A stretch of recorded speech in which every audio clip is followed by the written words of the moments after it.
Hello, welcome back to the channel. Today, we're diving straight into how to manage software development tasks in Todoist, your complete 2025 guide. The first step is to create a new project in Todoist. This is where you'll house all of your software development tasks, keeping everything tidy and in one place. Creating a new project is simple. Just click on the plus icon beside Projects and type in your project name. This helps us because it gives us a dedicated space for our development tasks. Now that we've done that, let's add tasks to our project. Click on your new project and then on the plus icon at the bottom. Enter your task and hit enter.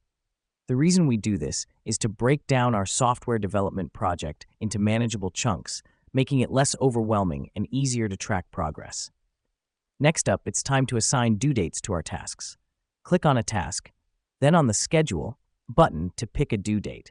This helps us because it gives us a timeline to work with, ensuring we stay on track and meet our project deadlines.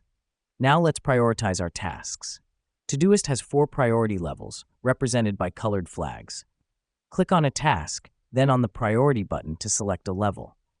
This is crucial as it helps us identify which tasks need to be tackled first and which can wait.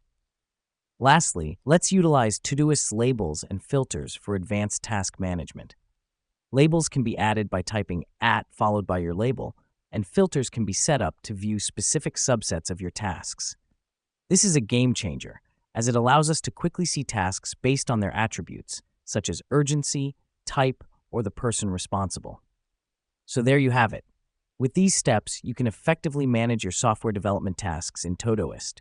Remember, the key is to break down your project into small, achievable tasks and then use Todoist's features to stay organized and on track.